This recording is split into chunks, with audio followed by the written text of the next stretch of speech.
Human rights is, geez, that's a good question. Human rights. Well, that's a tough one. Wow.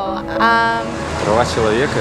I don't even know how to give that a definition. I would probably have to do a little bit of homework or something. Any right that I think just as a normal, human, any... The rights that humans have.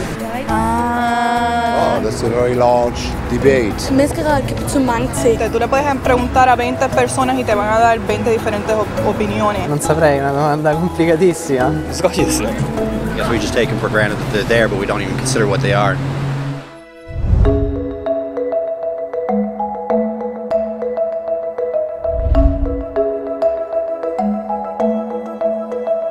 Ανθρώπινα δικαιώματα είναι τα δικαιώματα που έχεις απλώς επειδή είσαι άνθρωπος. Είναι ο τρόπος με τον οποίο αναμένεις ενστικτωδώς και το αξίζεις να σου φέρονται ως άτομο, όπως το δικαίωμα να ζεις ελεύθερα, να εκφράζεις την άποψή σου και να σου φέρονται ως ίσο προς ίσο. Υπάρχουν πολλών ειδών δικαιώματα. Τα περισσότερα απευθύνονται σε συγκεκριμένες ομάδες.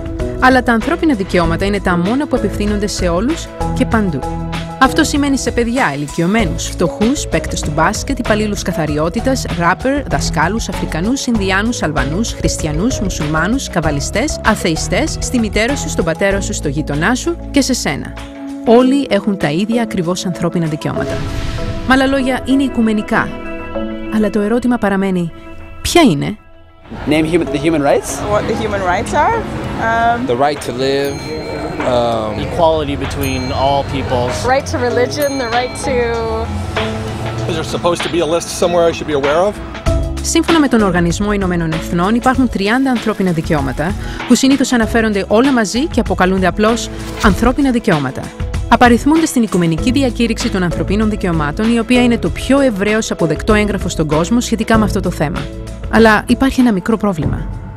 Αν οι άνθρωποι δικαιούνται τροφή και στέγη, γιατί 16.000 παιδιά πεθαίνουν κάθε μέρα από πείνα?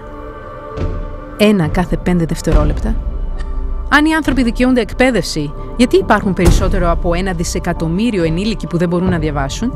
Αν έχει εξαλειφθεί πραγματικά η δουλεία, γιατί 27 εκατομμύρια άνθρωποι σήμερα ζουν στη σκλαβιά? 2 φορές περισσότεροι από το 1800. Γεγονός είναι ότι η Οικουμενική Διακήρυξη των Ανθρωπίνων Δικαιωμάτων δεν είχε την ισχύ νόμου. Έτσι, παρόλο που όλα τα μέλη του ΟΗΕ την υπέγραψαν, παρέμεινε στα χαρτιά. Το ερώτημα είναι, ποιος θα κάνει αυτά τα λόγια πραγματικότητα?